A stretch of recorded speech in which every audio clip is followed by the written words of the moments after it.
এক গ্রামে সামিয়া তার ছোট বোন সুনিতাকে নিয়ে থাকত। তাদের বাবা মা না থাকার কারণে তারা তাদের মামা মামির কাছেই থাকত। এই সুনিতার বাচ্চা, তুই এটা কি শ্যাম্পু নিয়ে এসেছিস? হ্যাঁ, এটা লাগানোর সাথে সাথে আমার সব চুল ঝরে পড়ে গিয়েছে। আপু, তুমি আমাকে যেই শ্যাম্পুর নাম বলেছিলে আমি তো সেই শ্যাম্পুই নিয়ে এসেছি। না, তোদের কথা তো আমার একদমই বিশ্বাস হচ্ছে না। নিশ্চয়ই তোরা আমার পেছনে কোনো ষড়যন্ত্র করেছিস, তাই তো আমার চুল পড়ছে। তখনই সেখানে সামিয়া চলে আসে।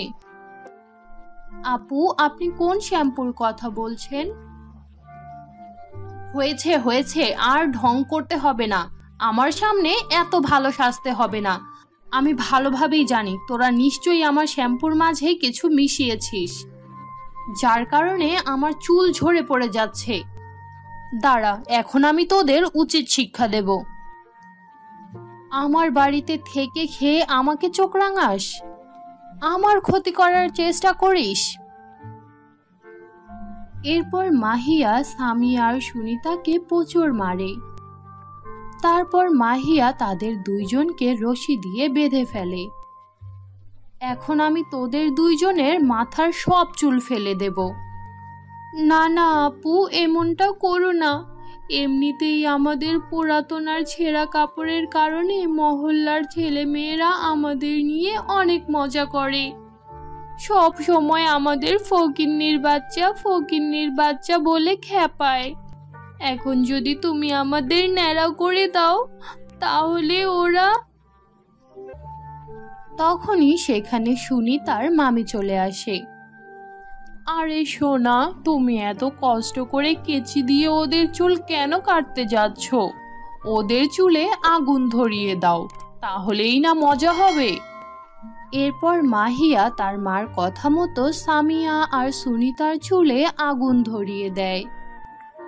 তারা দুইজন জোরে জোরে চিৎকার করতে থাকে, কিন্তু এতেও তাদের মায়া হয় না। কিছুক্ষণের মধ্যেই সামিয়া আর সুনিতার মাথার সব চুল পুড়ে যায়। এইভাবেই কিছুদিন কেটে যায়। একদিন মাহিয়া তার বান্ধবীদের সাথে তার জন্মদিন সেলিব্রেট করছিল, আর সেই জন্মদিনে সুনিতা আর সামিয়া মেহমানদের খাতিরদারি করছিল। কয়েক ঘন্টা কেটে যাওয়ার পরেও তাদের কোনো কিছু খেতে দেওয়া হয় না। ক্ষুধায় সুনিতার পেটে ব্যথা করছিল। আপু, আমার না অনেক ক্ষুধা পেয়েছে। দেখো না, কত রাত হয়ে গিয়েছে, কিন্তু ওরা এখনো আমাদের দিয়ে কাজ করাচ্ছে আর আমাদের কিছু খেতেও দিচ্ছে না। এখন যদি আমি কিছু না খেতে পারি তাহলে এক্ষুনি আমি বেহুশ হয়ে পড়ব। ঠিক আছে বোন, তুই চিন্তা করিস না। তুই এখানে থাক, আমি তোর জন্য কিছু নিয়ে আসছি।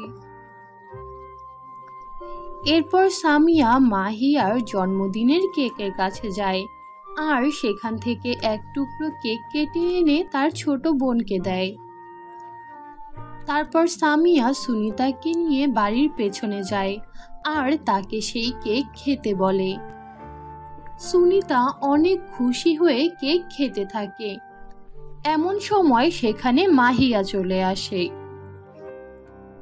মা, ও মা, দেখো দেখো, তোমার আদরের ভাগ্নিরা এখানে দাঁড়িয়ে কি করছে?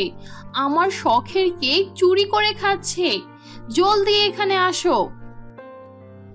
তোদের এত বড় সাহস, তোরা আমার কেক চুরি করে খাচ্ছিস? এখন আমি তোদের ছাড়বো না। আপু, সুনিতার অনেক ক্ষুধা পেয়েছিল, সকাল থেকে কাজ করেই যাচ্ছে, কিন্তু কিচ্ছু খাচ্ছে না। তাই ওর অনেক খারাপ লাগছিল, যার কারণে আমি একটুখানি কেক এনে ওকে দিয়েছিলাম। তুমি দয়া করে রাগ করো না। তোদের সাহস তো দিন দিন বেড়েই চলেছে। এতদিন তো আমাদের পেছনে ষড়যন্ত্র করতি, আর এখন কিনা চুরি করতে শুরু করে দিয়েছিস। কাল না জানি আমাদের ঘর থেকে আমাদেরই বের করে দিবি। তার আগে তোরাই আমাদের বাড়ি থেকে বের হ। যা বলছি, এক্ষুনি বেরিয়ে যা। অবশেষে সামিয়া আর সুনিতা বাধ্য হয়ে সেই বাড়ি থেকে বেরিয়ে যায়। বন্ধুরা, তোমরা তোমাদের নাম কমেন্ট বক্সে কমেন্ট করে জানাও, কারণ তোমাদের নাম দিয়েই তৈরি হবে আমাদের পরবর্তী কার্টুন ভিডিও। হাঁটতে হাঁটতে তারা একটি ঘন জঙ্গলের ভেতরে চলে যায়। প্রচণ্ড রোদের কারণে তাদের দুইজনের খুব তৃষ্ণা পায়। আপু, দেখো না এখানে কত গরম, আমার তো অনেক পানি খেতে ইচ্ছে করছে, গলাটা একদম শুকিয়ে কাঠ হয়ে আছে। বোন, আমারও তো পানি খেতে ইচ্ছে করছে, কিন্তু এখানে আশেপাশে তো কোনো পুকুর দেখতে পাচ্ছি না। চল আমরা আর একটু সামনের দিকে এগিয়ে যাই। তারপর তারা যখন আরও কিছুটা রাস্তা এগিয়ে যায়, তখন তারা জঙ্গলের ভেতরে একটি বরফের বাড়ি দেখতে পায়। বোন, আমি যা দেখতে পাচ্ছি তুইও কি তাই দেখতে পাচ্ছিস? হ্যাঁ আপু, আমিও তো তাই দেখতে পাচ্ছি।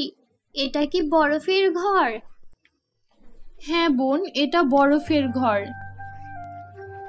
তখনই সেখানে একটা পরী প্রকট হয়।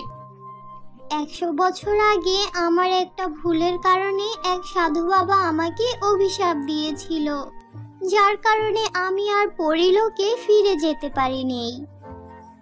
সেই সাধু বাবা আমাকে বলেছিল, যেদিন এই বরফের ঘরটা কোনো মানুষ দেখতে পারবে, সেই দিন আমি আমার অভিশাপ থেকে মুক্ত হয়ে যাব।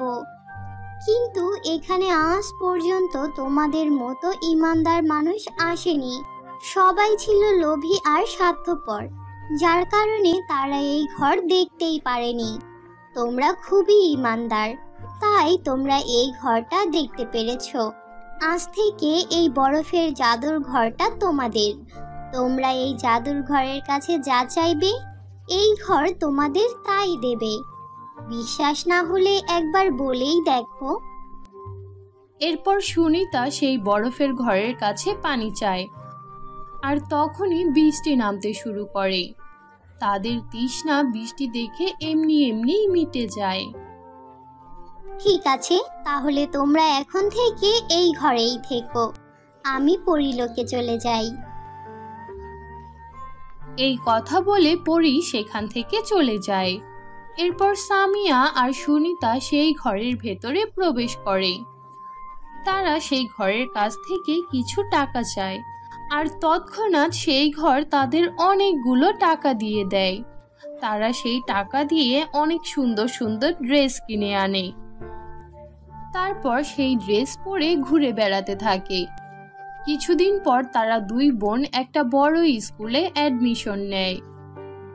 সুনিতা আর সামিয়া খুব কাছ থেকে অসহায় মানুষের কষ্টটা অনুভব করেছিল, তাই তারা সেই বরফের ঘরের কাছ থেকে টাকা নিয়ে বিভিন্ন অসহায় মানুষের সাহায্য করতে থাকে আর সুখে শান্তিতে জীবন কাটাতে লাগে। তো বন্ধুরা, এই ছিল আমাদের আজকের ভিডিও। আশা করি ভিডিওটি তোমাদের খুব ভালো লেগেছে। ভালো লাগলে ভিডিওটিতে একটি লাইক দাও, কমেন্ট করো আর ভিডিওটি তোমার বন্ধুদের সাথে শেয়ার করো। তো দেখা হচ্ছে পরবর্তী ভিডিওতে। ততক্ষণ পর্যন্ত ভালো থাকো, সুস্থ থাকো। আল্লাহ হাফেজ।